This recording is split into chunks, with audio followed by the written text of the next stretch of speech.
what? Things carrying around, what got it gone?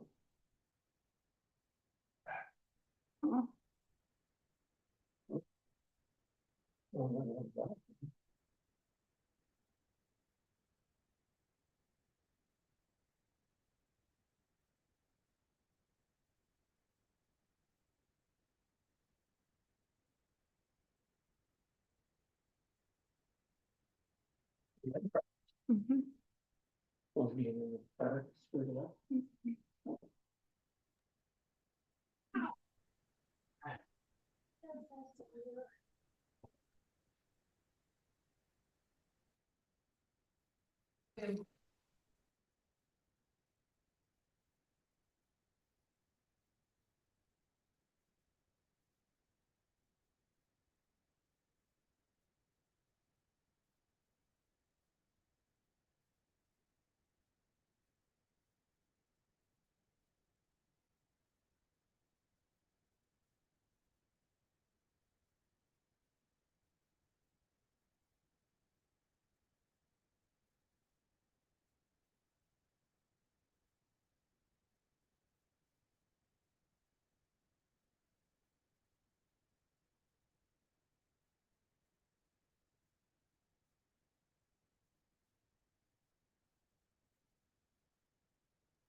A technical video problem, so if you give us just a few minutes, we'll get that corrected and we'll start our meeting.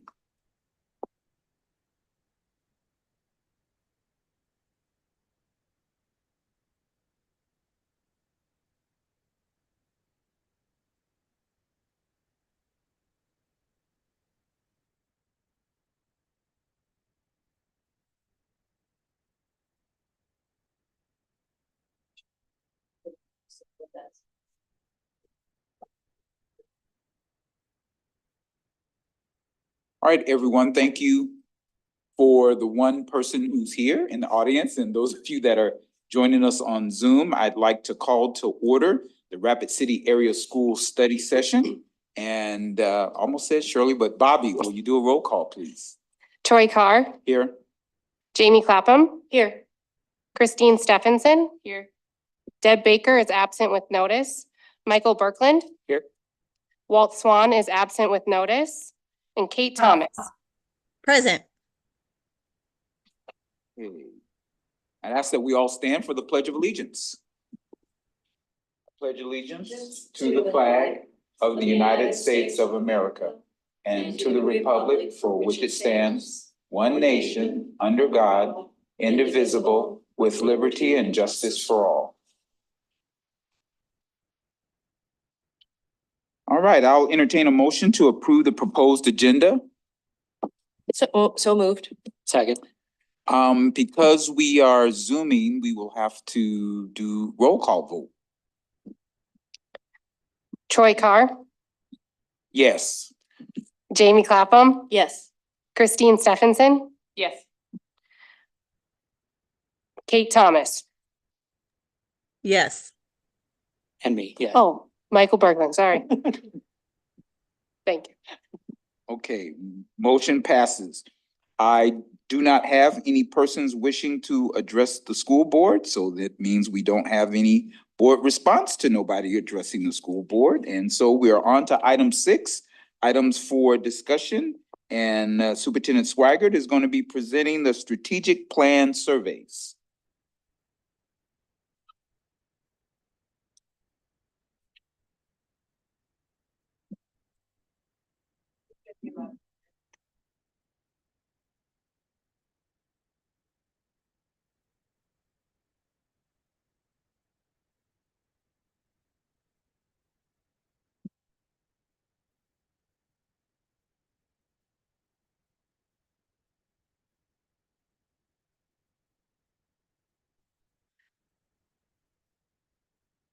Thank you, President Carr and Board of Education.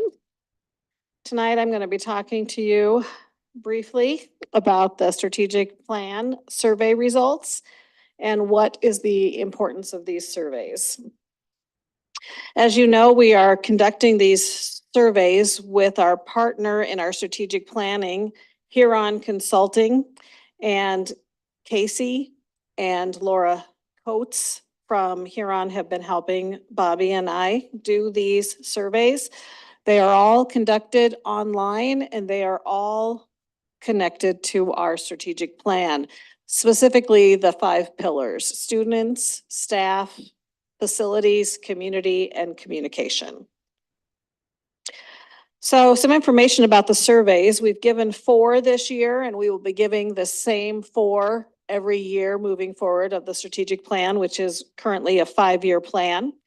The first survey we gave in October, it was the district services survey.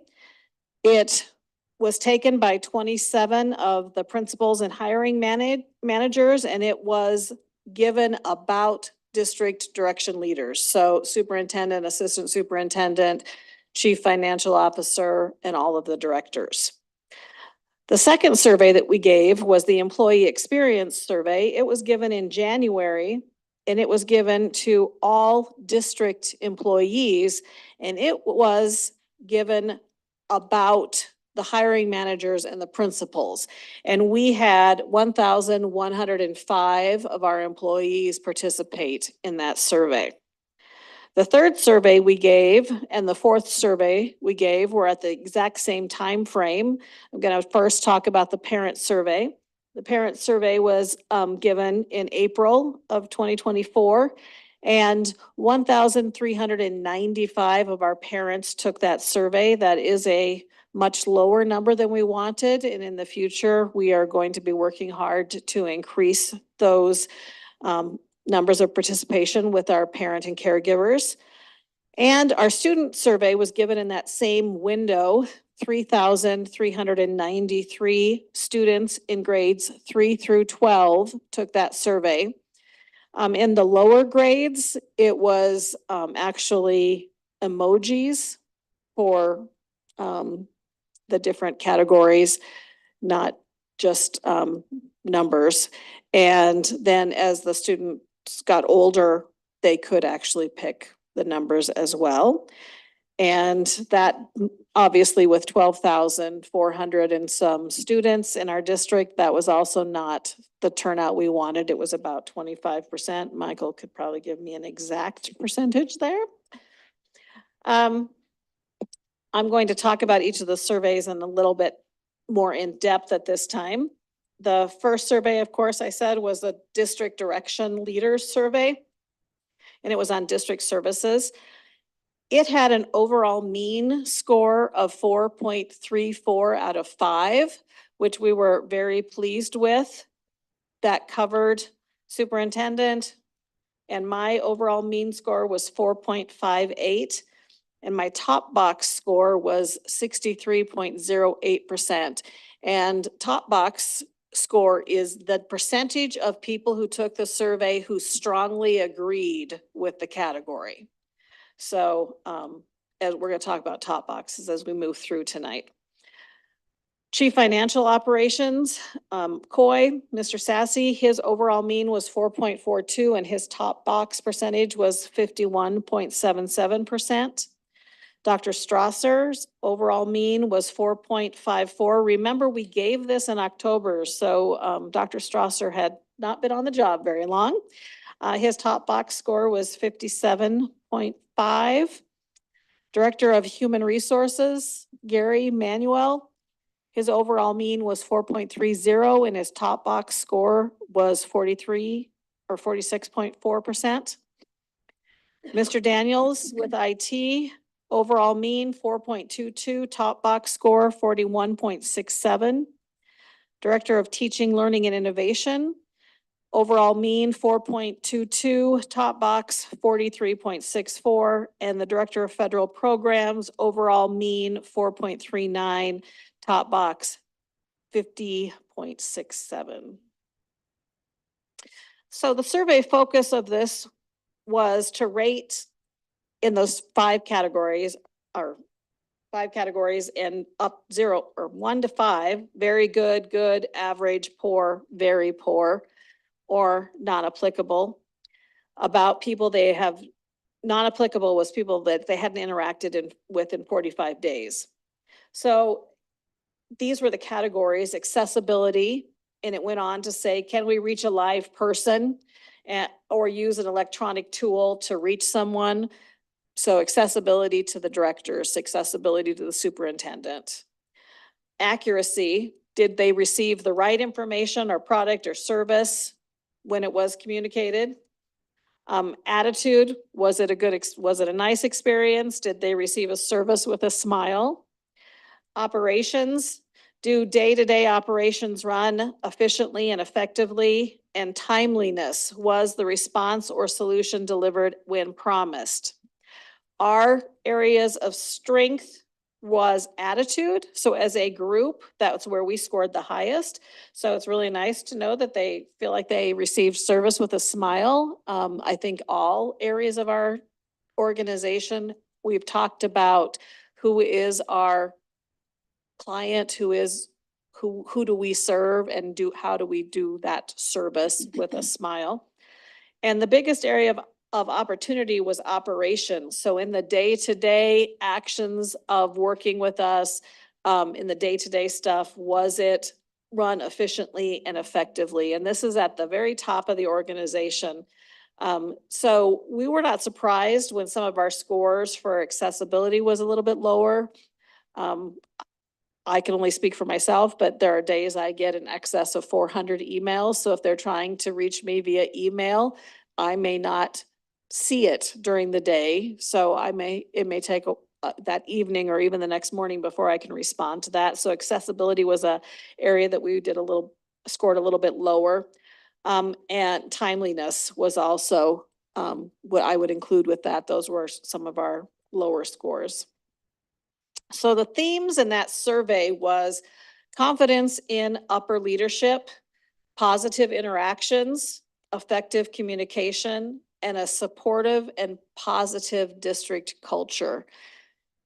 Remember, this is the first survey we gave, and it was early in October. We had just introduced a strategic plan. It'll be really important to see how those scores turn out this fall. I think that it's entirely likely that now that we've given 4 surveys and we've talked about the rollout and how we presented that information, and we did this strategically, we went first, leaders go first. I expect that we'll see some different results this fall because we have a little bit more familiarity with the survey. Superintendent Swaggart. Yes. Ms. Clapham, did you have a question that? It can wait, I wrote it down. So Okay. it can wait, I wrote my notes. Okay, so what we'll do, we'll let Superintendent Swaggart finish her presentation and then ask questions. Okay, All right, I'm also thank you. happy to stop after each survey. That's not a problem either. Okay, so we'll Okay. do it both ways, and I'll recognize members when I see your hand. Okay, so that is the end of the district direction leaders. So if anybody has any questions, Ms. Clapham? So this is more of a, actually before that, do we, one question, was the student survey, was it distributed like through their district assigned email, or how did this? So Real quick, I can't hear the question. Oh, sorry, my apologies. It's okay. How did the students get the survey or receive the survey was my question. So the principals were given the survey. They were to communicate it out to the teachers, and the teachers were to share it with the students. Bobby can speak to that a little bit, I think. So each student grade 6 through 12, it was actually sent to their K-12 email address, and teachers were asked to give some time during class period for them to take it.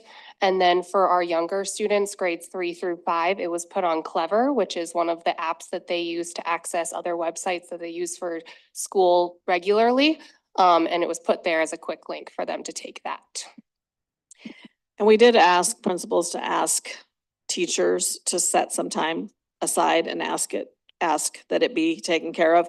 The building that had the strongest number of participants was Stevens with the student survey. So, and we had some elementaries that were very strong as well. One other question, numbers question, do we know?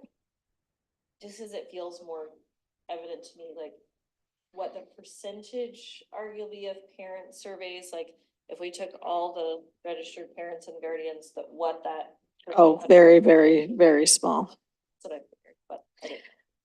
'Cause like probably 10% or less. thank you very much. All right, your thing is, you have a question? Oh, okay, all right. Yeah. Thank you. The second survey that we gave in January was the employee experience survey. January, right after Christmas break. So I don't know if there's a better time of year or a worse time of year to give that survey, but following Christmas break, we thought that it was a good time to poll employees about how they felt things were going in the district.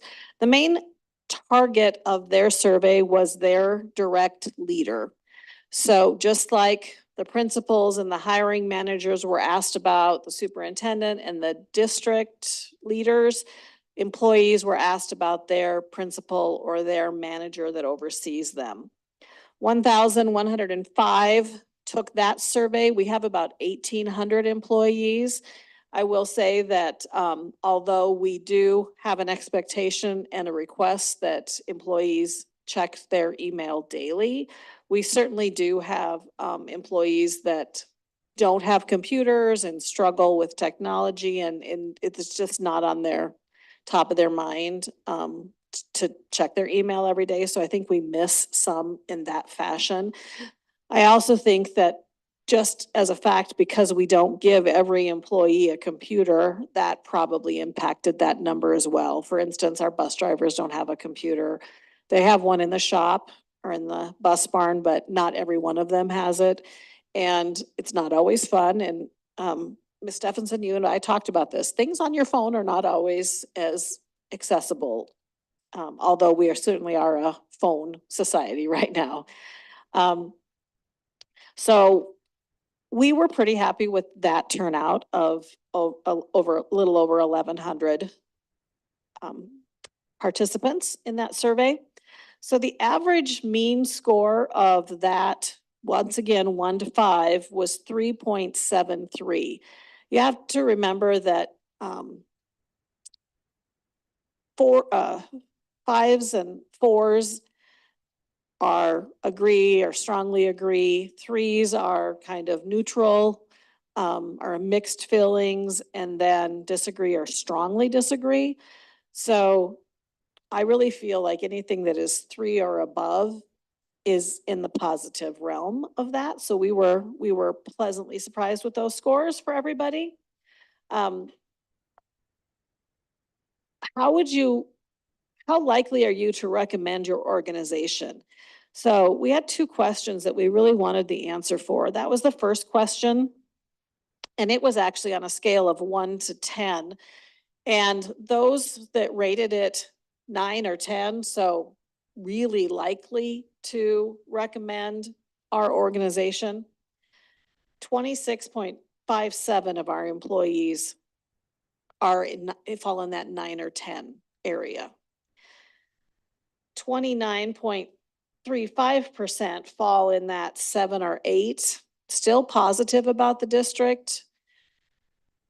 But we were pretty shocked to see the net or the score of 44.08% of our employees picked somewhere between 0 and 6, which is a number on the lower side. That net promoter number is the difference between the 9s and the 10s and the 0 through the 6s. So it's actually a negative number. You want the 9s, the percentage of 9s and 10s to be higher than the percentage of 0 through 6. And ours were flipped. So we have a negative net promoter number in that, which is not where we want to live. That is a big thing we really want to work on as a district, having our employees respond to, we really want to recommend our organization. And then the second part of that was, how likely are you to recommend your department or school? And our numbers were better in that category. So on a scale of 1 to 10, again, 43.43% picked 9 or 10, 27% picked 7 or 8, and 28% picked 0 through 6. So in that case, we actually had a positive net promoter number of 15.98. Now you can be negative, -1 to -10, -100, or you can be positive up to 100. So 15.98 is a not, also, I'd like to get that higher, but I found it interesting that as an organization as a whole, we don't have as many people thinking positively as we do about our own individual department or school. So we have some work to do there. Some detractors, so the detractor scores, I should say 1 to 6, I apologize. Passive scores were 7 to 8 and engaged scores were 9 to 10. So we have a big opportunity for improvement with our negative scores, and Studer tells us that a good performance, but can still grow, is in that positive net promoter number. So what is working well? So what are the themes? So even in this employee engagement survey, we saw some of the same themes: supportive leadership and team collaboration. And I do want to thank Dr. Strasser. He pulled some of this together for me, so I appreciate that. Rapid City Area School benefits from a supportive leadership and a collaborative atmosphere among staff members. That was a positive theme. Effective communication and support systems, clear communication channels, robust support system, transparency and trust within the organization. Staff members feel informed and supported. Improving morale and job satisfaction. Another theme was student-centered focus and collaborative efforts. So there was a strong emphasis for student success and growth, and it was supported by collaborative efforts among staff members and leadership in different departments, and then the utilization of technology and innovative programs. And I think that's a big shout out to our IT department and how we put technology in the hands of our educators and our staff. Of course, with every positive, there are some negatives or some areas that we can improve in. Communication and transparency also was a negative, so it was a positive for some people, recognizing that we're doing our best to get information out there. But there were people who also said that that's where they struggle with. They want improved communication, and they went on to say between staff members, administrators, and parents, clearer messaging, feedback mechanisms, better dissemination of information on student issues, discipline, and organizational changes. One of the things we've recognized is sometimes we can score low in an area because of the law. So sometimes an expectation is that we can communicate more information than we are allowed to by the law. So that is something that we need to find ways to better communicate with people about. Another negative area we saw in the employee engagement survey was the workload management and time allocation. This is a nationwide concern, but it is that workload seems overwhelming. Not enough time to focus on the tasks, numerous meetings and distractions, concerns about the balance between tasks, meetings, and actual responsibilities there. We're hearing a lot about this. I think one of the areas that it is really surfacing a lot in is in our elementary schools. Historically, I think elementary teachers have just taken on more and more and had very little planning time. And they're really begging for more time, to have more time to plan. That workload balance, they want a life as we develop new curriculum, as we bring that in, as we bring in different practices to try to engage students and raise test scores, especially in literacy and math. There's a lot of pressure put on teachers of all grades, but elementary is really feeling it. We test third, fourth, and fifth graders at the elementary level. And so there's a big expectation on that first year kids test in third grade. Are they reading at grade level? We do we do district-wide testing earlier, but that is the state reflected score. That is one of the reasons as a district, we did move to the early release Fridays. I know that you all as board members are aware that our elementary schools would love weekly early release Fridays to kind of even out some of that time for them to balance their workload.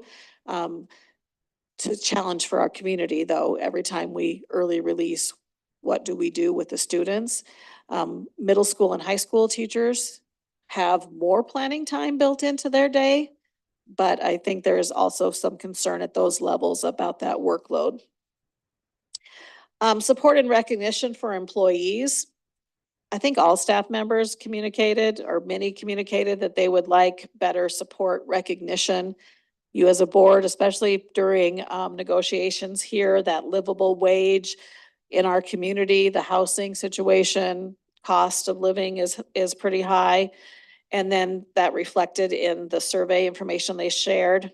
And then some desire to know more about how our restorative justice practices and fair treatment, how that is being implemented district-wide for our students.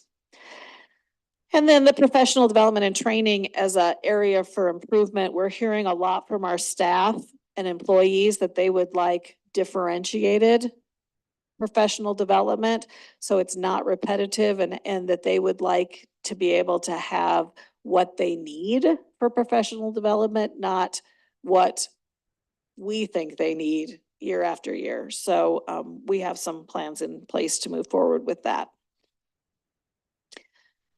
Yes, I'll pause here for questions. Dr. Strasser. Thank you. I just wanted to point out that the themes are driven from the comments that are made. So not everybody makes comments versus the point values that you saw on the earlier slides. And I just think that's an important differentiation and understanding in the two parts of the survey. All right, Mrs. Stevenson. Thank you. So a few questions. What does the question, how likely are you to recommend your organization? What are they getting at? As a place of employment, as a place for students to go, would you encourage families? What was the point of that question? Well, the point is, how do people feel about the place that they work? And I think that we left it pretty open-ended because it could be any of those things that you just said. It is a nationally normed question, and that's why it didn't say how likely are you to recommend Rapid City area schools as a place to work or a place to send your children, or, I mean, it was an employee survey, so they were asked to look at it with the lens of being an employee. Although I will say that we did have some employees who are parents in the district who took it with that lens also. It's kind of hard to separate that. I know sometimes you guys experience that as a board member. How do you separate being a citizen or a parent from being a member of a 7-person board of leadership?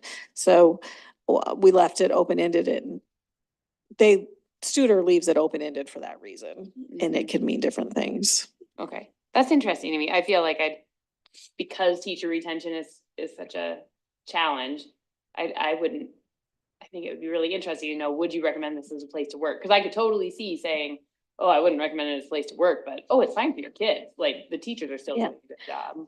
I do think that is what is interesting about how likely are you to recommend your department or school.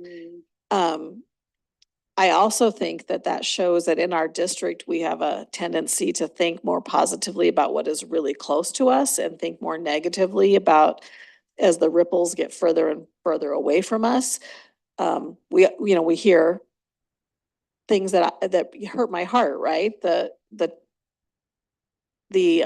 Tower of Terror, or the, the things they say sometimes about RCEC, even though I think we've worked really hard in the last couple of years to be very more present out in our buildings and in our community, but it's hard. And I think elementary schools may have different feelings about different elementary schools or middle schools or high schools. So those two questions are, I'm happy they are happier where they live, right? Where they work. I'd rather they are happier about where they work, but I'd like to get both of those scores up far higher.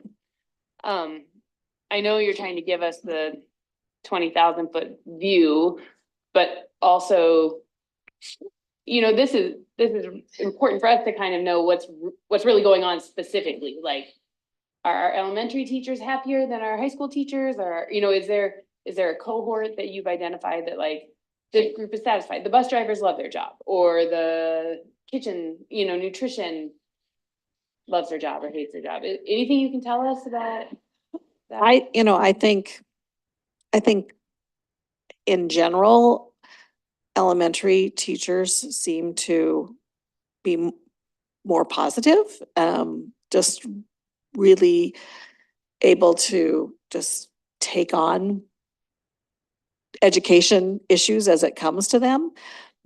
But as I said, they're also feeling burned out. So I think in any building, you have people who love their job. You also have no idea what the day and the time they took this, what somebody was experiencing in life, right? So there's 900 and some comments in 3 different categories. Studer does a really nice job of always kind of sandwiching a positive question, a need or an area for improvement question, and then who would you like to recognize and give a shout out to? So another positive. So the surveys don't just become a place of negativity. And I think that as we read 900 and some comments in each area, I'm very thankful that they look for positive feedback from our employees. I think surveys can be written or sent out in a way that kind of invites a lot of negativity. And certainly the second question that does ask for opportunities for growth was a lot more, the responses were a lot more in the negative. Would you agree? So then, this information then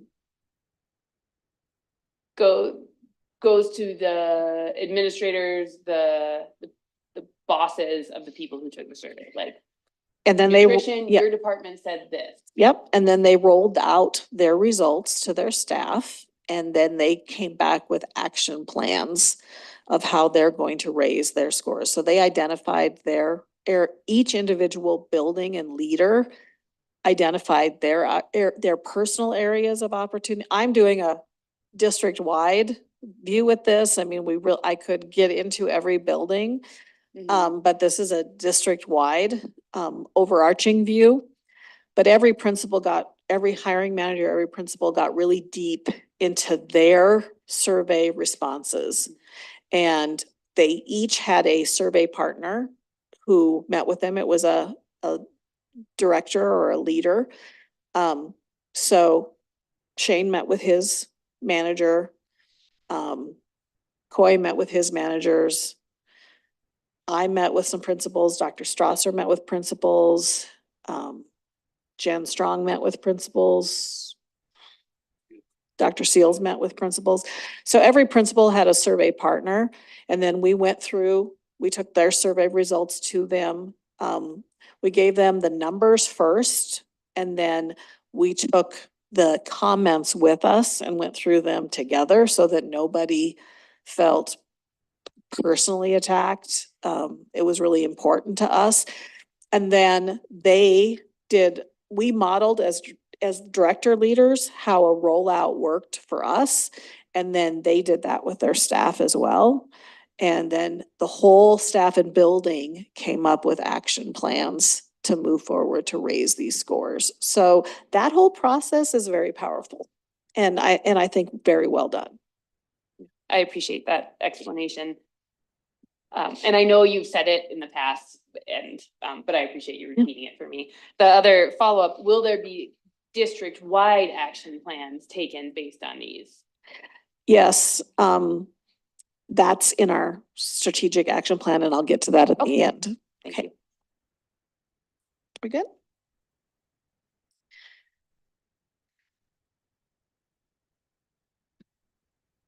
So the parent survey was the next survey, and we gave that very beginning of April. Once again, right after spring break time period. In hindsight, I think that was also the time we were doing the state testing. So I think we may do some adjusting with the windows next year and see if that has a more positive impact. Parent survey though, once again, 1,395. The top box score was 30%, 30.54% of people who took the survey picked the strongly agreed area. So we were pretty excited about that. The mean score was out of 5 was 3.84. And the net promoter score, and that's out of 1 to 10, and it focuses on 2 questions. So once again, the parents had these 2 questions. How likely are you to recommend Rapid City area schools as a good place for your child to learn? So much more direct than the employee survey. 22.7% picked 9 or 10, so the 2 highest areas. 30% picked 7 or 8. And 46% of our respondents picked 0 to 6. So that gave us a net promoter score in the negative, which is not where we want to live. But the difference between 22.7% and 46.83% is that net promoter score, and it was much lower than we want it to be.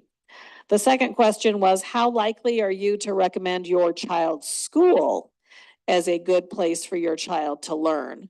And just like in the employee survey, where you live scores a lot higher, right?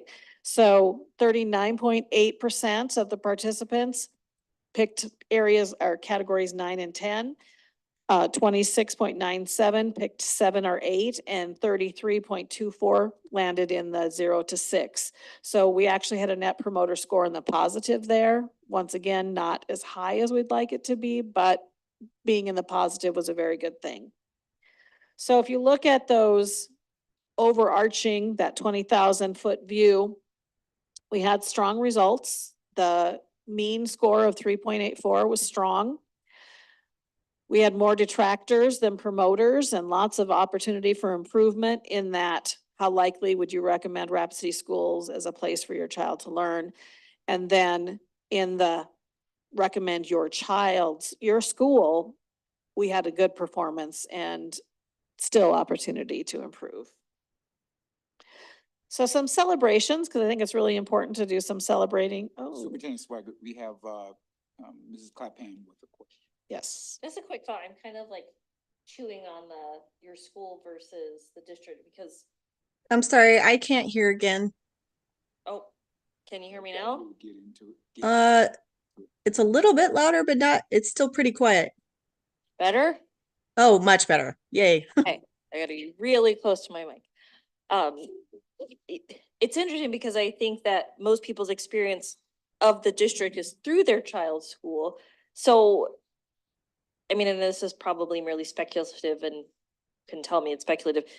Is this coming from perceptions of other schools? Like because the employee question seems like, okay, I can see a distinct difference between like working here versus your child. But that question, isn't that vastly different? So it's interesting that the response is that different. Is there any like discussion or investigation or thoughts on why those two are so different? You know, I think some of it is sometimes the negative coverage that we get or negative word of mouth. Negativity always spreads faster than positivity. I also think that there's a mindset a little bit in our community that some schools are better than others and some aren't, where the reality is that's not necessarily provable in data or fact. It's just kind of the feeling that can be out there. So as I said, I'm happy and pleased that people are happy where, you know, where I'd much rather they be happy where they live, where they go to school, than have big concerns there and have this grandiose idea that somewhere else it's better, right? I'm glad what this tells me is that even the schools that other people might have bad opinions of, the people who are there have positive opinions of. Mrs. Thomas?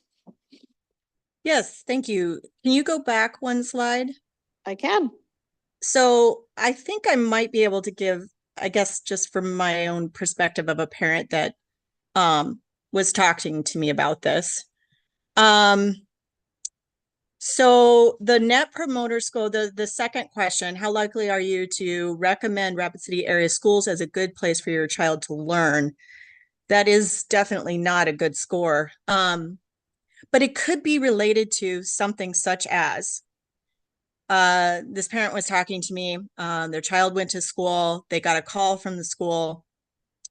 She had taken him out, I think, for a dental appointment at one point in time, but she got the call that kid was not in school at all that day. So she calls the office. She says, no, he was in school. He just got taken out from here to here. The office said, well, the secretary said, no, you've got to call the teacher then who had them, and you've got to have them confirm it with the office. We can't take your word for it. So then she calls the teacher and says, okay, can you please let the office know this is what they told me? And he said, that's not his job. So then that parent is left with going back and forth, not getting it settled. So that may not be the place that they want their kid to, because of the administration, right? But your other score of recommending your child's school is a good place to learn might be, or the last one might be, well, but they're getting an education. So I guess that's probably a really tough way to answer that. But I mean, that's just an example, I guess. Thank you. Thank you, Ms. Thomas. I think it's super important to recognize also, remember, 1,395 people took this. So if only people who are upset about something in the district took this survey, and people who felt good and just thought, well, I think good things about Rapid City Area School, and just didn't get back after they clicked on it to go back and answer it. We have 12,400 and some students. So less than 10% of our parents took this survey, caregivers, less than 10%. I can probably ask our data person to pull how many parents are listed in Skyward, because all of them received notification that haven't blocked us, because that's another thing. If people have gotten fed up with us for any reason, they could have blocked us. They wouldn't have gotten the notification. We sent it out other ways, but this survey, the parent survey, was my biggest heartbreak in these. It was such a low number, just so incredibly low, that I don't know how much validity we could put in this data because so few parents took it. But I'm presenting to you what we learned, so. Mr. Berkeley? Yeah, I was just gonna say almost that exact same thing, that well-known in taking surveys, particularly with a response rate of probably less than 10%, if you Yeah. figure out how many parents there are, is that those who are either really happy or really mad are the ones who take it. If you look at online reviews, you have 5 stars and 1 stars all the time. And so that's kind of what I would speculate as well, is with the school, they know what the school is like, but with the district, if they many, and maybe this is an area for growth, but many probably have not had a really great experience with the district. So there's probably lots more neutral to low in those than maybe at the school where they might have had those positive experiences to set off Yeah. those lows. Well, and if you're looking at the district as downtown, I mean, I don't know, it says Rapid City Area Schools. I mean, so who knows if they're looking at all of the elementaries or all of the middle schools or all the high schools, or if they're looking at the bus barn. Well, how many bus routes did we cancel this year? So is that the best? I don't know. That, like I said, biggest heartbreak on this, because I just don't think we can. I think we have to act on the information we got, but we have to do better next year. So, but there were some celebrations. So of a scale of 5, I am treated with respect at this school, 4.18, which I think is fantastic. We want our parents and caregivers to feel like they are treated with respect. I believe my child's learning is a high priority at this school, 3.99. I believe the school is clean and well-maintained. And I don't know why I typed that twice, so forgive me. 4.01. And then some comments that went into, once again, Dr. Strasser helped me, I appreciate him. Positive staff actions, so people who took the time to comment. Teachers are caring, engaged, and make learning interesting. Effective and frequent communication from teachers to parents and students is appreciated. School administration is approachable and supportive, contributing to a positive school culture. Staff are supportive and friendly and treat students with kindness. Positive relationships between students and staff are highlighted, contributing to a nurturing school environment. Those are all fantastic comments. Effective communication. Good communication between teachers and parents and administration through various channels, emails, phone, class dojo, newsletters. Administration and staff are open and responsive to parent inquiries, ensuring parents are well-informed and involved. Those are great. Love the fact, Bishop Carr, I put this one on there for you. School safety and school facilities. Efforts to maintain a safe, clean, and well-managed environment are emphasized. So there you go. Thank you. And then the supportive and positive school environment, welcoming and friendly schools. It was frequently mentioned, efforts made by staff and teachers to know and support students individually. Schools promote a strong sense of community, school pride, and ensure a safe and respectful environment. And schools address individual students' needs, recognizing unique student characteristics and provide supportive environment. But like the good, there is the opportunities here.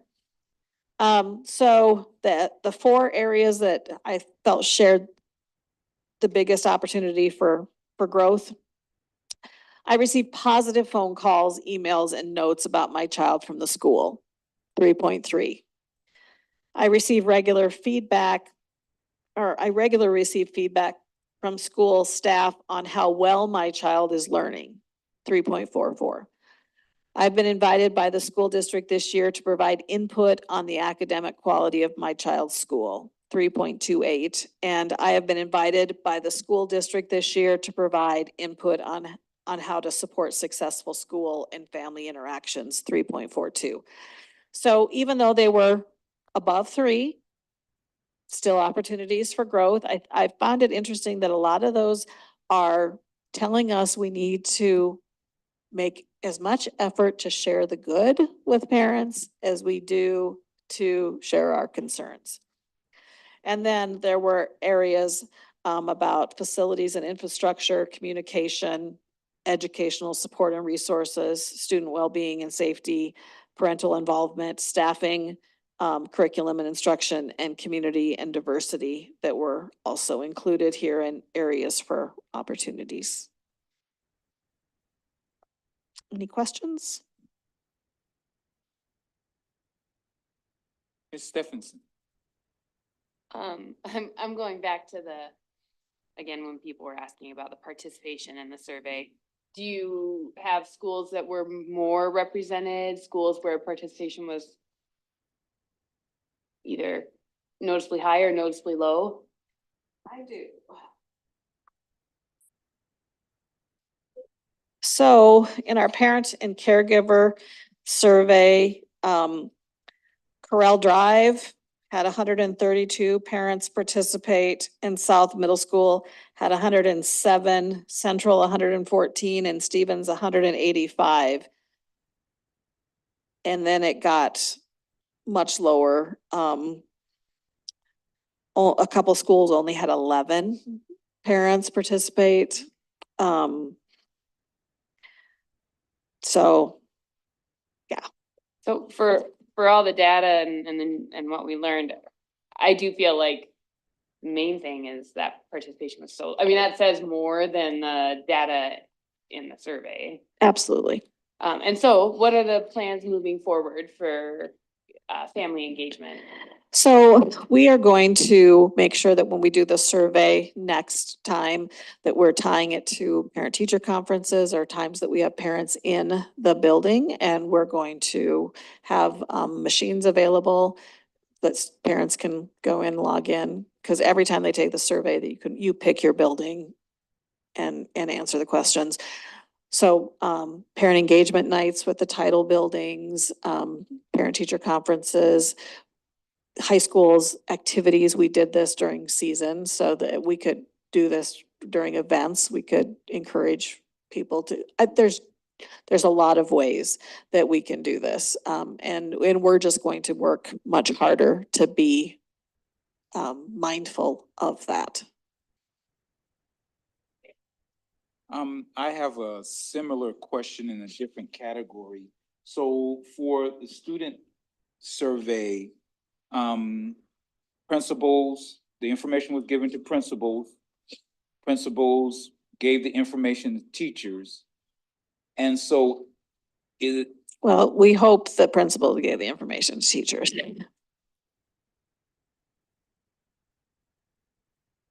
okay, I'm struggling with the disconnect that, so is it a suggested, you can do it if you want to? Is it please do it? Is it do it? I mean. From Student. students, and I'm more not a, I'm more, my point is, We did, but we haven't rolled out the responses, but we rolled out the survey. That's next. Students are next, so can we talk about it and then I'll share some details? Do you want numbers of no, students? no. My point is, we have 12,000 students and only 33. And the principals and teachers were tasked with Yes, giving out the survey. So okay. that's not even half. So did people like receiving like, I'm not doing it? Did a principal Yeah. say, I'm not doing it? Did a teacher say, I don't have time to do it? So where's the, Well, there was a disconnect. Okay. There's, that's clear because we didn't have the numbers that yes, we would expect. And I know in talking with the principals, some were very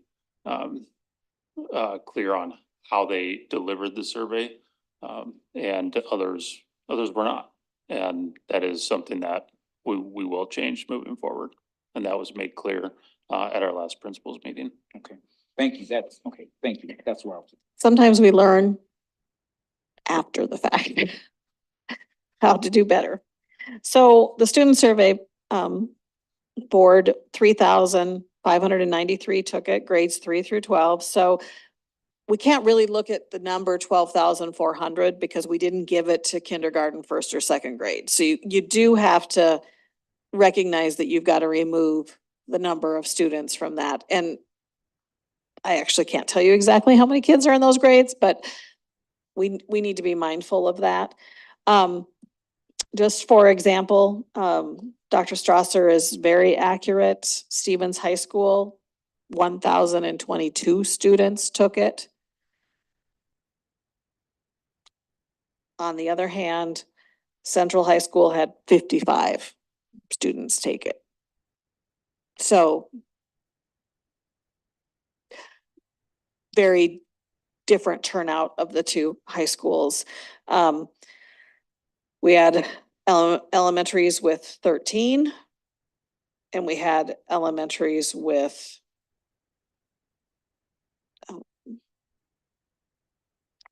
177, 168. So I mean, over 100. So middle schools, east and southwest had much better turnout than north, south,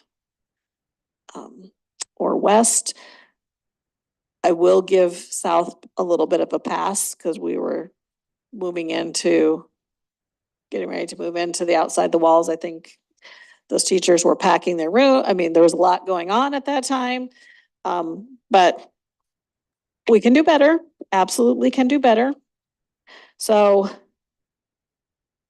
over 300 in most grades. So I feel good about that. So when you look across the district, most grades had over 300. Fifth and seventh had the strongest showing. So even though Stevens had 1,022 spread out over 9 through 12, they didn't match the fifth and the seventh grade across the district. So the mean of the student survey, and it didn't have comments.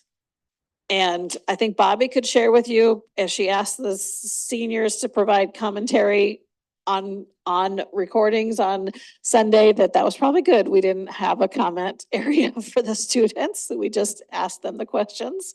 So rate this, but don't get into the commenting. Mean score was 3.62 out of 5. 72%. So on our grading scale, right, that's a C, which is average. We can do better. We want to be A students. Our top box score, 26%. 26% of the students who took the survey picked strongly agree, or they picked strongly agree. Our net promoter in the district, their question, they only had one: how likely are you to recommend the school district? That was the student's question. And 32.46 picked 9 or 10. 33.08 picked number 7 or 8 out of 10. And 34.08 picked 0 to 6. So remember, the net promoter is 9 and 10 versus 1 through 6. So it's a negative. More unhappy or dissatisfied. I don't want that. We're going to work to improve that. Celebrations and opportunities. The good news here is I got it all on one slide. Celebrations, I believe my learning is important at my school. High score 4.10. I have opportunities to be successful at my school. This was across the district. Score 4.04. I believe my principal is a good leader, 3.98. All great things. Areas for opportunities. I feel students are nice or show respect to each other, 2.98. I like going to school each day, 3.05. I believe my teachers ask me how I learn best, 3.22. So areas that we can improve. Of course, we don't know if like going to school each day is because the school or because they had a fight with a significant person in their life and didn't want to go to school that day. It's a picture in time, one snapshot of one particular moment. So any other student survey questions? Board? Okay. So 23-24 surveys, wrapping this up, was our first attempt. this will be used in short actions plans, short cycle action plans. In the student pillar, we're looking at how they value education.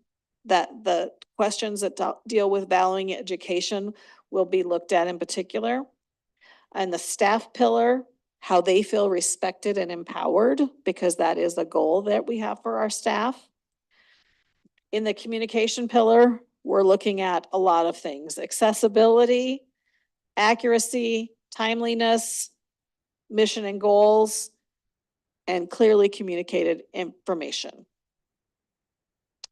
And then in the community pillar, I am proud to work for Rapid City Area Schools, and I would recommend Rapid City Area Schools. So both the employee and the parent and caregiver questions. So we want to take this information and build a supportive and positive district culture. We definitely have ideas and action steps that we're making from these surveys moving forward. It was eye-opening to look at all the survey results and read every single comment in the surveys that we asked for comments. I didn't get into the weeds. I mean, we had hundreds and hundreds of shout outs for individuals in our buildings and in our community, in our district, lots of positive things. Every school had representation in positive. Some really great things came across in the surveys. It's not a Debbie Downer. There's a lot of really good things in here too. All right, thank you for that presentation, and we will take questions. Mrs. Stephenson. Going back to the student one, again, huge caveat, because the participation was so low, so we can say, how students are feeling at Stevens and Sorry. South and Southwest. Well, you don't need to go back to it, but I feel like that I like going to school, and the other kids are nice at my school. Just really it just really bothers me. I do wish I like going to school each day I like going to school most days. I think that's a pretty significantly different thing, but that just really bothers me. And it feels to me like a climate and culture thing. And in that last slide, of what's gonna happen, I'm not sure I see a lot about climate and culture. And I wonder what are the climate and culture plans for the next year? Because I feel like that might help everything in the survey results.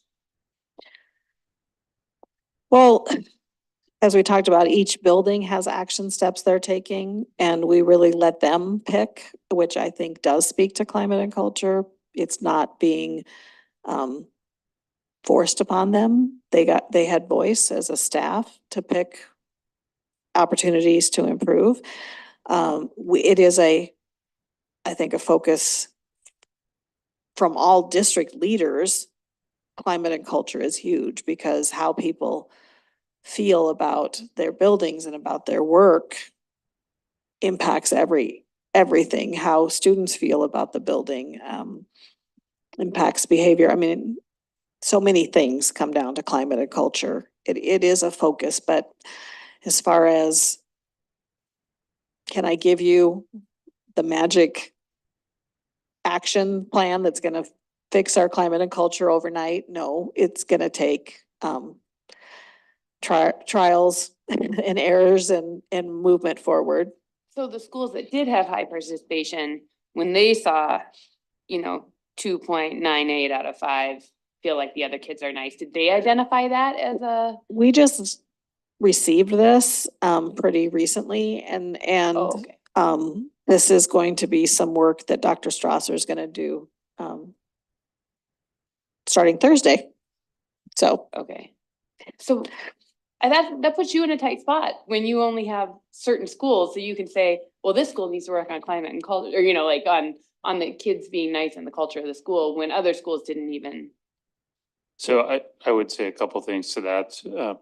number one, every school needs to be very intentional about their culture and their climate every single year, because we have kids moving grade levels and experiencing developmental changes all the time. So when you're working with kids, you just have to be very intentional about what your culture is and how they need to interact with each other in the school setting and beyond.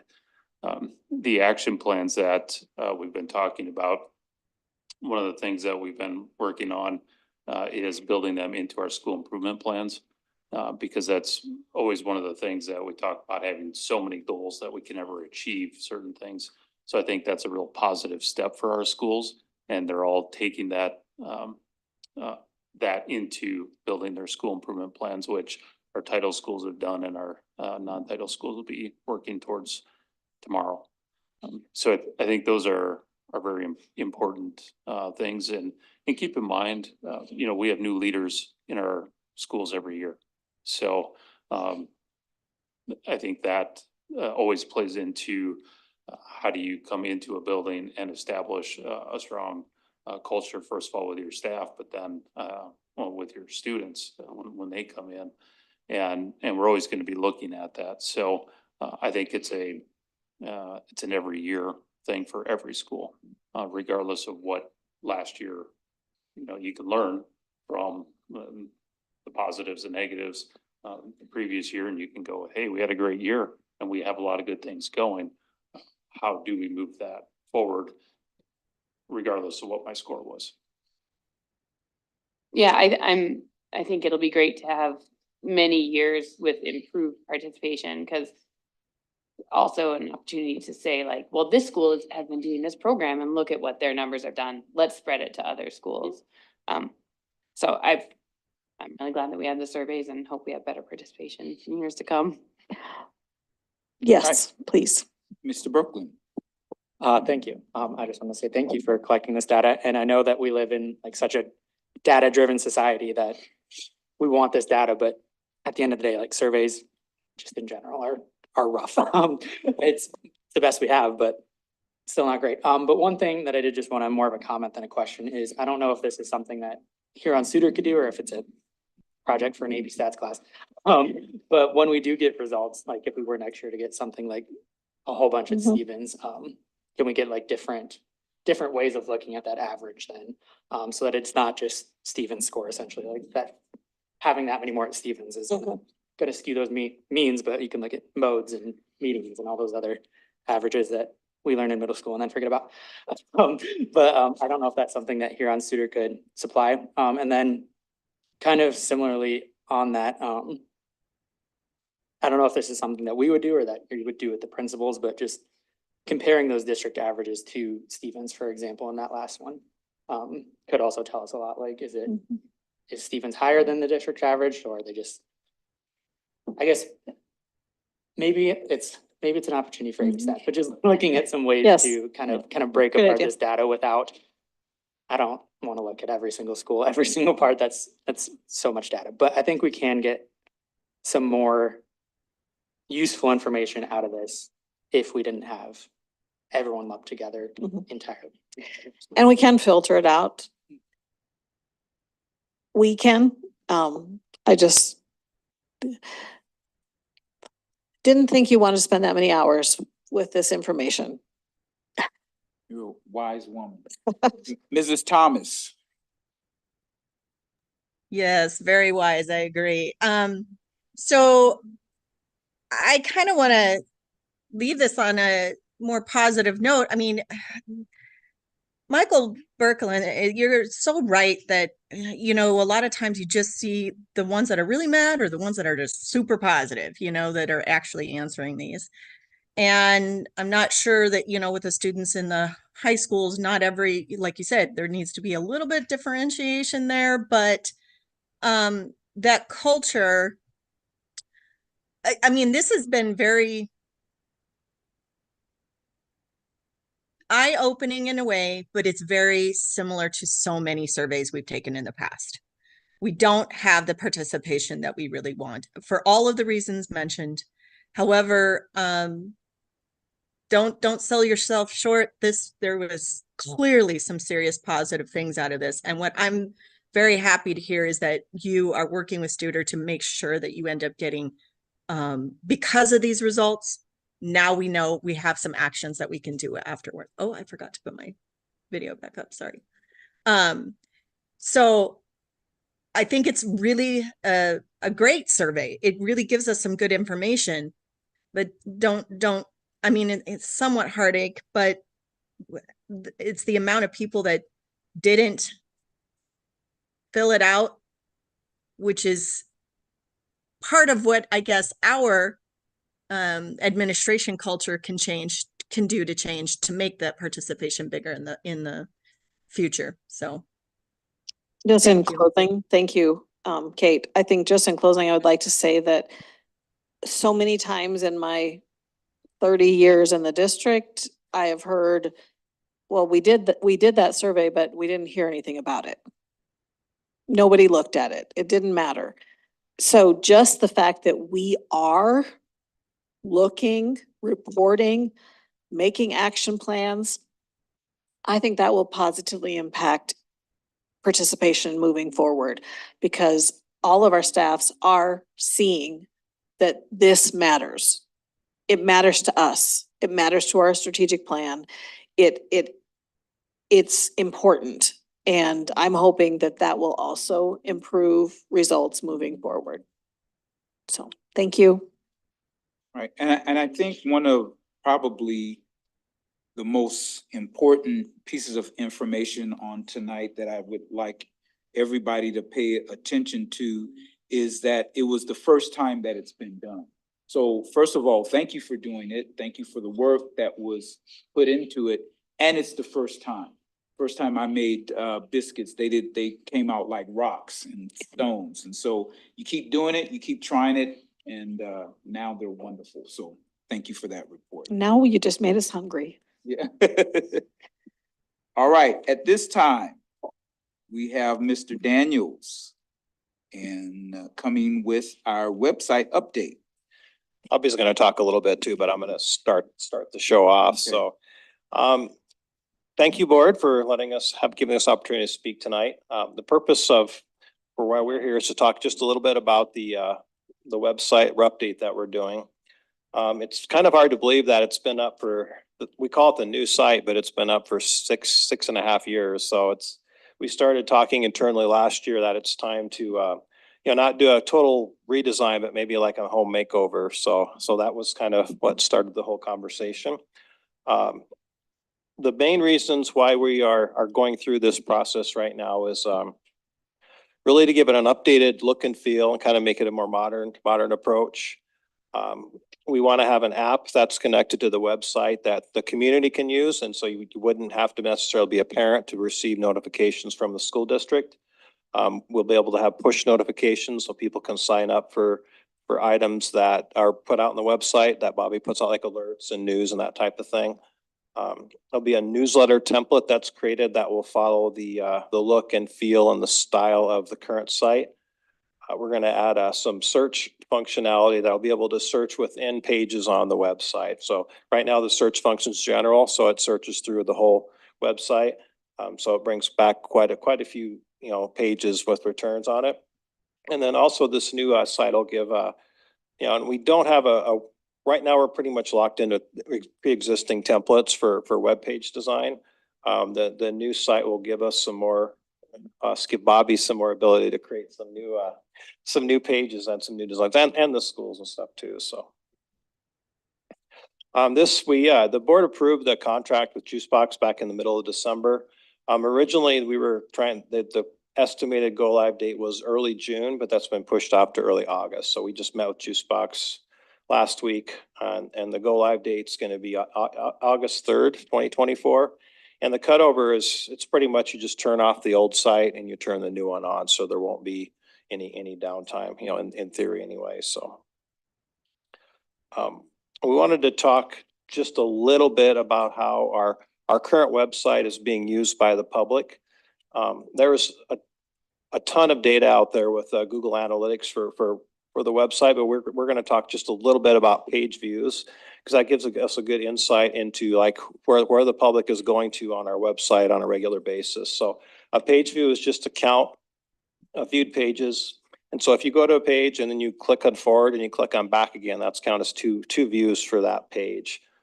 So what Google Analytics does is it counts every time that happens. So what we did was we ran a query for the last 90 days for the traffic on our website. So during that time, there were 1,600 unique URLs viewed. And that's not total views, that's just the number of pages that were viewed. The top 10 pages equated to 52% of the total traffic. The top 20 was 64% of the total traffic, and then top 100 is 86%. So you have 1,600 pages out there, but 100 of those take up almost the entire amount of traffic. So this is a list of the pages that are the top 20 that are viewed, and this is pretty typical. If you look back over the last couple of years, staff directory, menus, event calendar, careers, and forms submitted successfully. HR has a lot of online forms out there.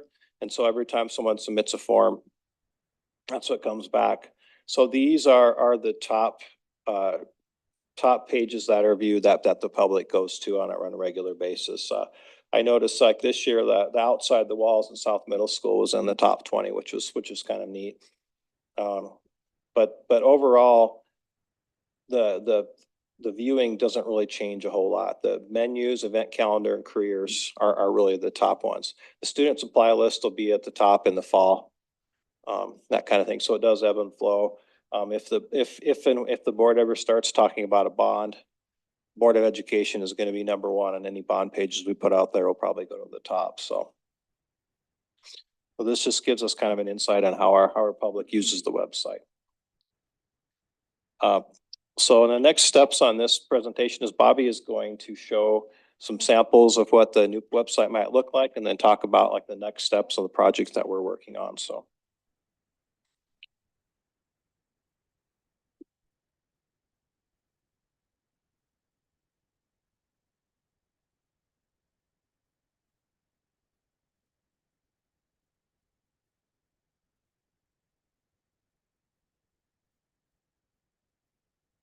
Technical difficulties, 1 second.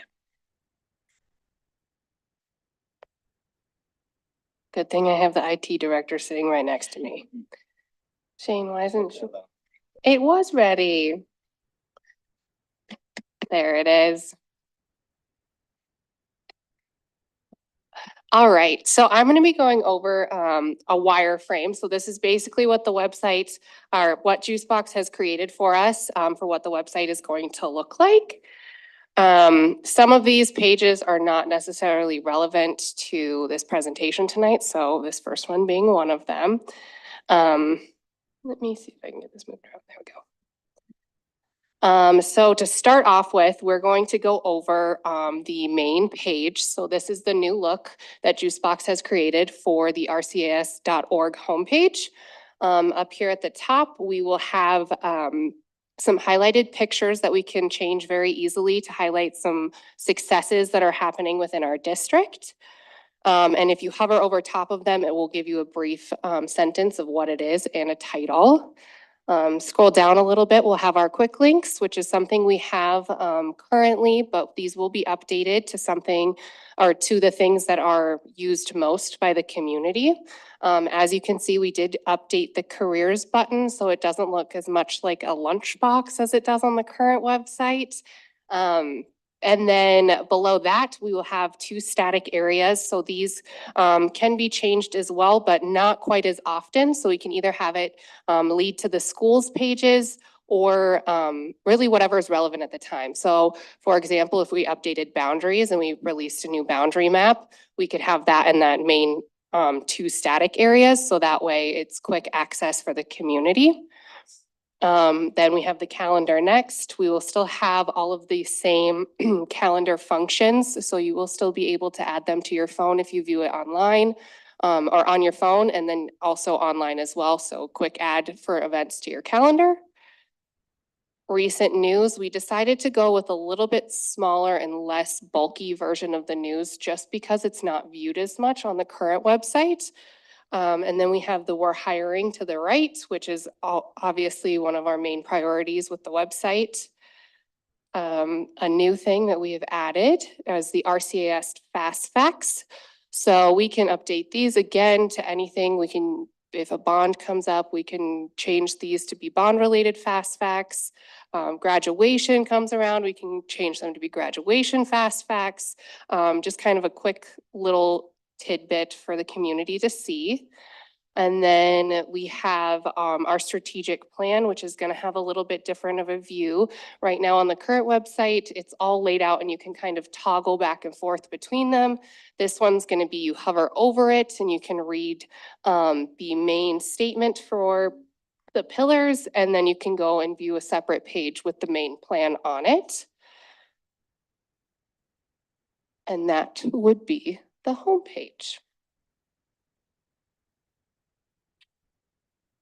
One thing is you will still be able to search. So that search function is still available up at the top.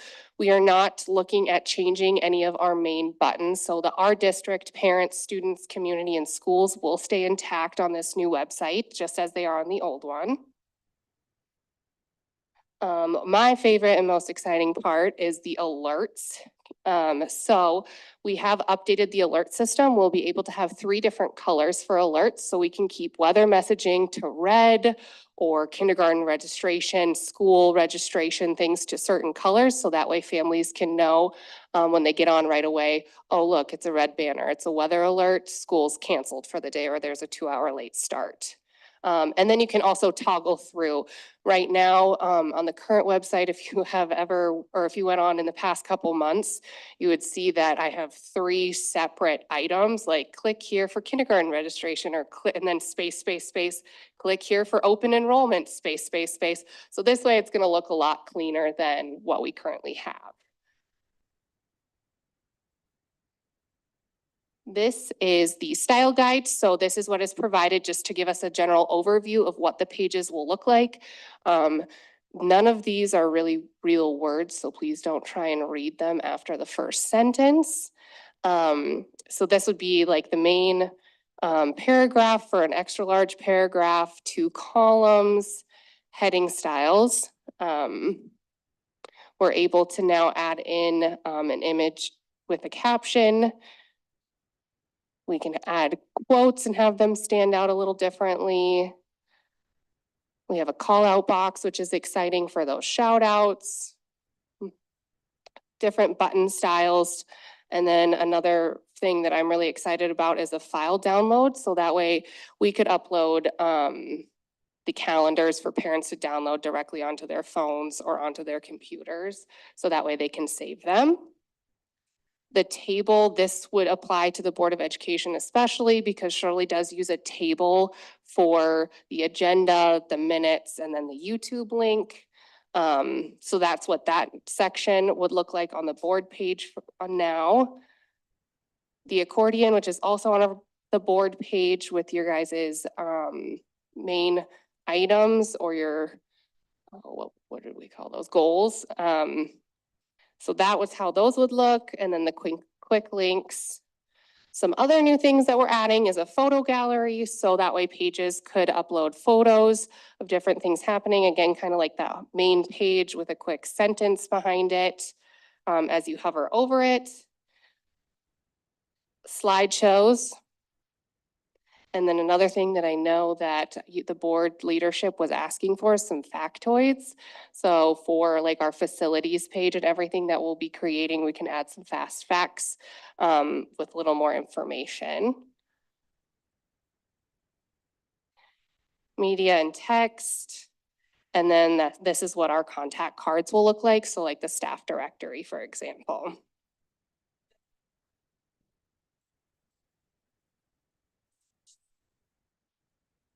And we have coordinated with Juicebox to have it update with Skyward.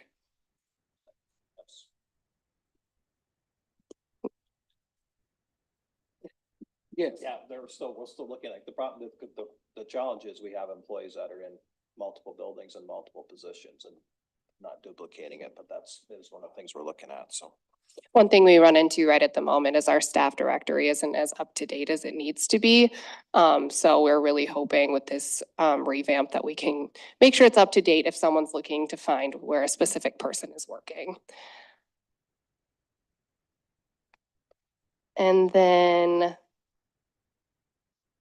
the last page that I will share with you guys is an example. So the Board of Education page, each page will have that static image at the top. I hope to use an updated picture of the board like what we take every year with Shirley. And this is just kind of an example of what it would look like.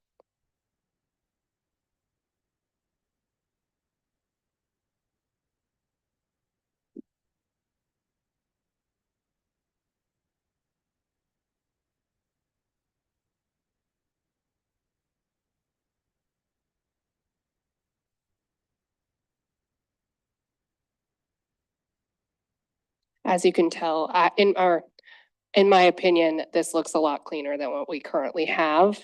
So I'm really excited to have everything look a little more organized on our website. And then for the next steps for the build out or the revamp as well is Shane and I in the next couple of weeks will be meeting with all managers and directors to go over the current content on the website. So part of this process, we would like to pare down and make sure each page that we have currently is being utilized and has information that is relevant, that is kept up to date. There are some pages that we have that haven't been touched in 5 to 6 years or since they were created. So that is something we're going to be meeting with everyone to go over it and then also giving a call to action to them to use the style guide that I just showed you all to create their new page. So if they want a factoid section, I need them to write out what they want in their factoid section. If they want to have their contact cards, I need to know who they need in the contact card section. So it's going to be a call to action. So that way we can recreate the new pages and get those ready to go for the August 3rd launch date. Another thing will be a call to action to our board leadership. I did just show you an example of what the board page could look like, but if you guys want to add any of those new options like a slideshow, factoids, anything like that, if you guys want those added to also do the same thing, use that style guide, which I will get to you once I get the printable version, and we can go and make those changes and get the website ready for the Board of Education page. Another thing for the next steps is I will be scheduling a training with anyone that has access to edit the district website. One of the things that we see on rcs.org right now is just maybe not the correct use of the different items. So for example, we could start with heading style number 5 at the top, but then all of a sudden heading style number 1 is used at the bottom, which is incorrect for graphic design. We need the certain steps to be followed and to follow that style guide so it looks clean and organized. So there will be a training day with everyone that has access to edit it to go over exactly what they will need to do moving forward on the new website. Ms. Clapham, oh, I'm sorry, was that? That is it. That is all I've got. Okay, I'm sorry. Mrs. Clapham. Thank you so much. For a long time, I used the website from the parent perspective, and so I see a lot of positive change there. I'm wondering, for you or your role, whomever sits in your chair, we talk about a lot as a board, like 5 years from now, how are we gonna keep up with, do you have a planned like system to say this page hasn't been updated, or like, does now the website alert you, or what can we do to not get in that 5-year backlog of, oh, we have 15 pages that have never been used? I think one of the most important things is, I should have mentioned this, but that training with Juicebox is going to be a yearly thing. So many times we have turnover with staff that it was Bobby who was editing the page before. Well, Bobby's no longer here and now no one's editing it. So each department will have to send a representative to that yearly training, and maybe there is no turnover, but they could send a new employee so that way they have the knowledge moving forward as well. So. Mrs. Stephenson. I guess my question is more about at the school level. is there someone in every school that can update who is it that updates each school's website? So each school does have someone that does it. I believe just depends on the school on who's in charge of it. But this revamp, we are not doing the schools for this revamp specifically. It is just the rcs.org that is getting changed. Like West Middle School or Southwest Middle School will continue to look the same as it does. Oh, okay. Is that because is it a different server? Is it a different, why are they? I can answer. It's a totally different program. So basically they rebuild everything from scratch, and we wanted to start with the district sites. Cause also the issue with the schools is, you know, they try to find a person to do it, but it's if there's someone available to work, especially with elementary. I mean, secondary, I think the activities director usually kind of takes on some of that stuff, but we do not have like, okay, this person is, there are varying levels of expertise and time at the schools to update the website. So, I mean, if you check the school sites, a lot of them don't change very much at all. They're pretty basic and they were designed that way. The things that change like supply lists, you know, calendar, that type of thing, that stuff gets updated, but there isn't a robust, you know, oh, this is what happened today in the news and that type of stuff. They either use Facebook or TikTok or Seesaw or a variety of other ways to communicate with parents, so. I understand that. I do feel like when our primary challenge is communication, I'll just say as a parent, if I'm like, oh, I saw when kindergarten graduation is, but I forgot. And so I went on the website to try and find when kindergarten graduation was. And it's not possible. It's not possible. And I'm on Facebook, so maybe it's on Facebook for any given event.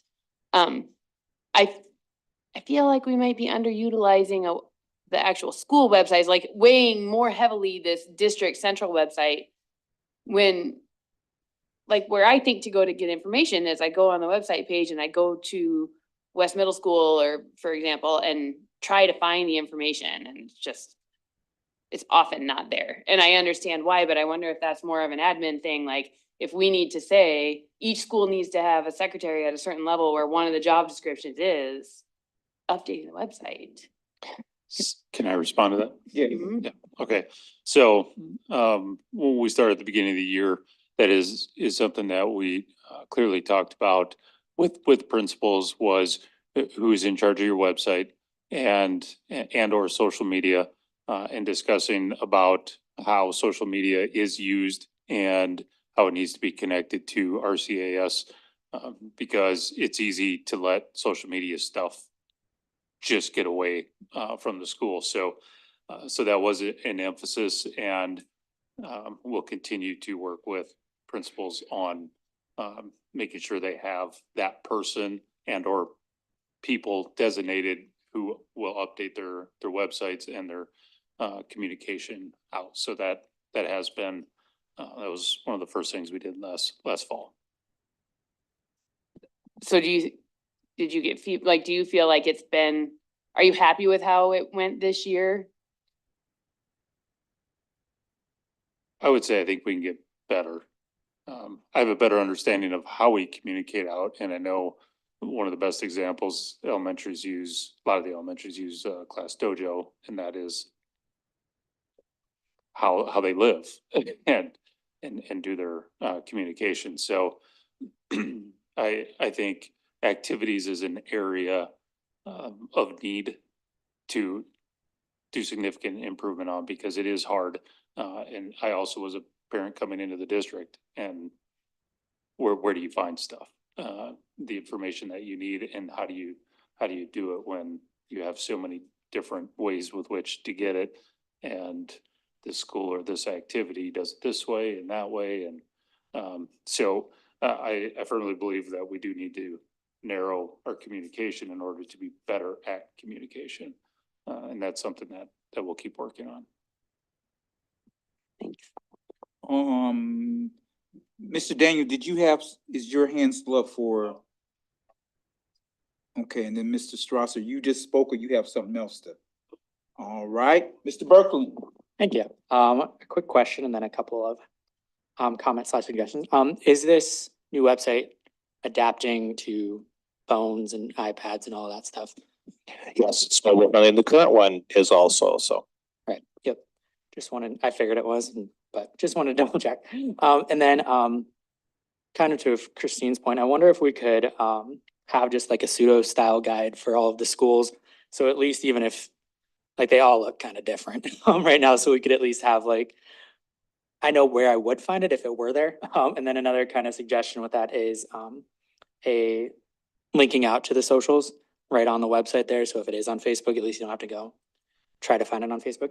And then I just wanted to say thank you for sticking to that style guide, because yes, it makes it look better, but also there's an accessibility component of that there too, with screen readers and stuff like that, that I know when you're creating it, it doesn't feel like whatever I use heading 2 instead of heading 1, but for someone who uses a screen reader or something like that, it is crucial that you use heading 1 instead of heading 2. So thank you for that. It not only looks better, but it does open it up to more people. Mrs. Stephenson. Yeah, I just want to go back to my last question, because I know I come off, like, communication is such my thing and I get really frustrated as a parent. I would like to make very clear that I can recognize how hard it would be as a school to get information out when you have 1,000 different social media platforms and email and the website. I don't want to make it sound like I'm like, this should be better right now. It's just going to be a constant challenge. And like, I'm suggesting that potentially some school positions have to evolve where that's a specific thing, where we identify that role and make sure that every school has a specific person identified. The other question I had, and you know this is my soapbox, is newsletters. I think you might have mentioned that we were gonna have a way to do newsletters with this website update. Yep, so that will be incorporated on, I believe, August 3rd as well. I'm hoping maybe a little bit sooner, it just kind of depends. But yes, so, and the other goal for me with the newsletters is also, we have other departments within RCAS that do send out newsletters that you guys probably receive. And I would like everyone to use the same one, so it's coming from the same email, but the title's different. Oh, it's CCR that's sending this one. Oh, there's my Board of Education wrap up. So yeah, it's the goal to have all departments use this newsletter template as well for consistency across the district. Thank you so much for that. So Yes. also, will the schools send out their newsletters in the exact same format? Maybe. That is a little bit difficult to say, because if I'm thinking it will work the way it's going to work, that would mean that the schools would have to have access to rcas.org. And we don't necessarily allow school editors of their websites to have access to the district website, just due to deletion and adding of pages and all of that stuff. So not to my knowledge that the schools will not follow The schools that will continue template. to do it their way. Yeah, and some of this ties into the whole communication pillar with the strategic plan that Bobby and I have been talking about. And then also we're trying to kind of keep hands off with the schools right now with really trying to focus on the district website first before we go and update the school sites, just because of some of the reasons you were just talking about. It's like, how much do you want on the website? Who's going to do the work? And I don't, maybe you have an understanding of what happens at the schools for newsletters they send out, but I don't know if all schools send out newsletters or just some do, or if they communicate in other ways, so. Yeah. Well, as a parent, when I get asked a question in a survey about how is communication, I'm thinking, how am I getting information from the school? I am not thinking district-wide. I know how to get information district-wide. It's on the website, and maybe it's a clunky website, but Google can search it for me within our website and I can find the information. I think when I hear frustrations from parents and family, it's that, like, it's with the school, with my student, I don't know what's going on and I don't know how to find that information. So I appreciate this as part of the communication pillar, but I just really want to advocate for schools communicating with family, like having a very direct and uniform way to communicate with families. Yeah, we would agree with the communication pillar. All of our schools have different ways of communicating, so narrowing it down and making sure there's a school or RCAS prioritization of what we use is probably ideal for the communication pillar to focus on over this next couple months as well. So we will work on that. Dr. Strasser?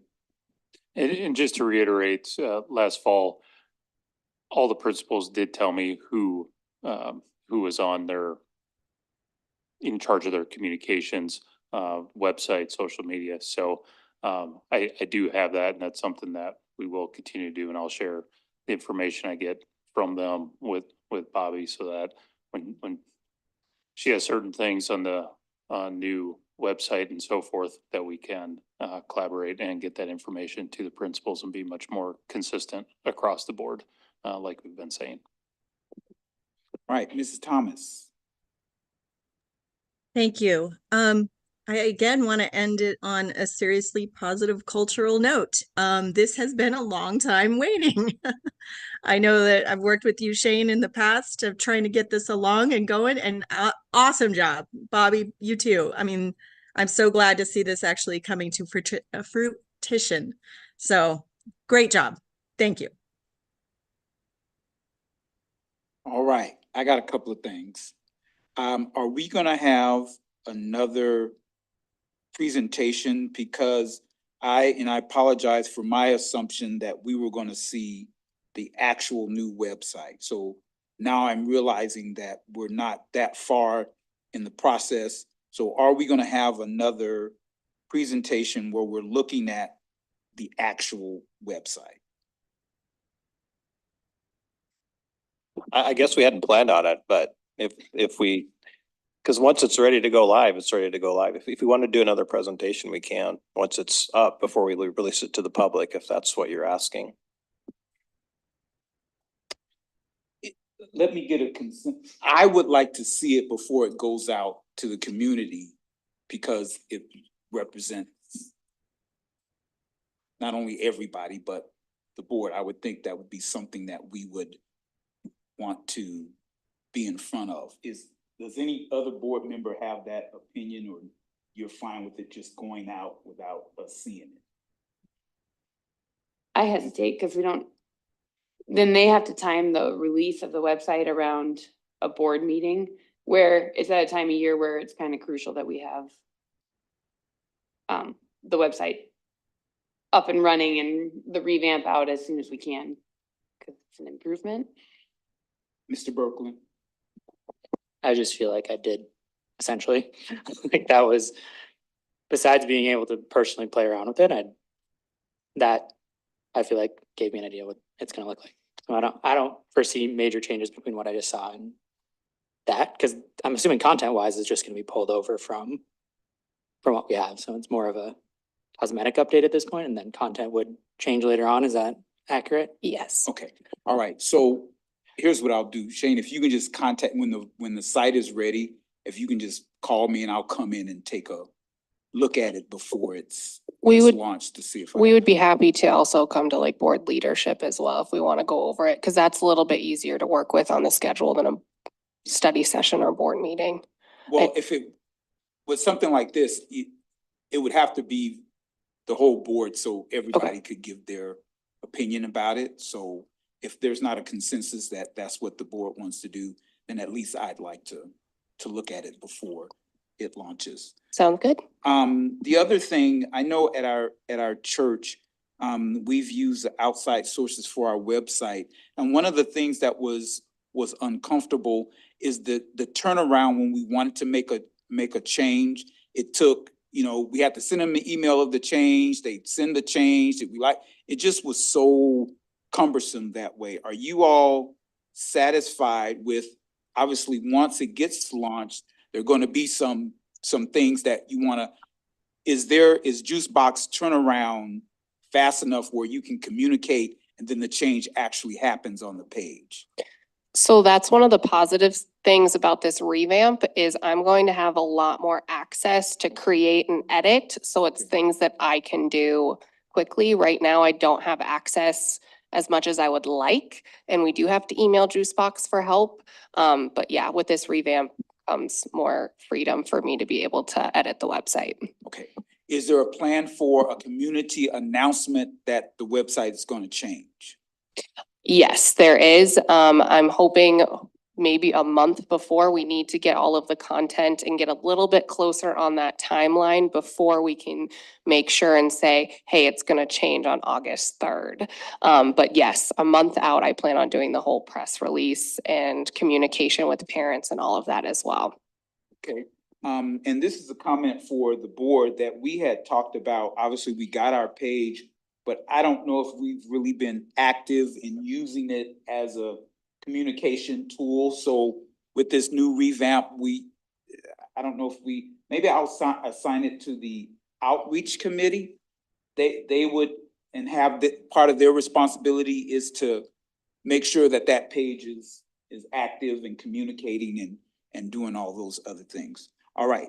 And actually, because we're the 7th most viewed page, we were 7th in two Board of Education areas, 7th in one, and then there's a space, and then, yeah, 3% on each of those. on each of those. So that is a really heavily viewed page. And so we had committed to being more active, so we want to try to do that.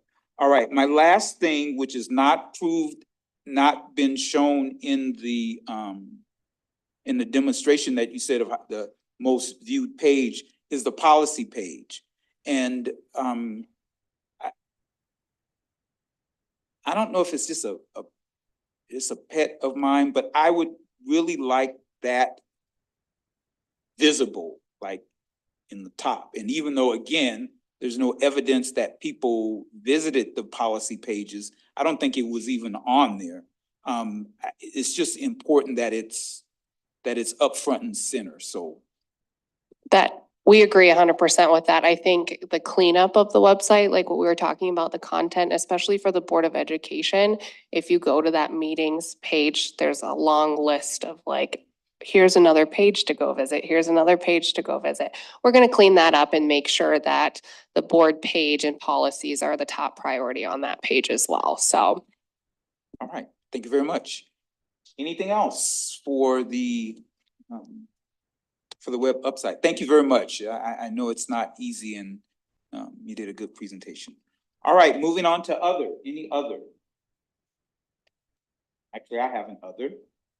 Those of you got the email from the Associated School Board of South Dakota. They're asking districts to make nominations for School Board Award of Excellence and Outstanding School Board Member of the Year and Community Service Award. And so our district has not always been as active in these things. So there's an application. So I guess, I mean, you can nominate yourself, I guess, for Outstanding School Member of the Year. But just to be aware that they're asking for our district to give our opinions in these or our applications for these 3 awards. All right, any other? Seeing none, I will entertain a motion for adjournment. A motion to adjourn? Second. Roll call, please. Troy Carr, Yes. Jamie Clapham, Yes. Christine Stephenson, Yes. Michael Berkland, Yes. Kate Thomas. Yes. All right, thank you, everyone. Have a good night.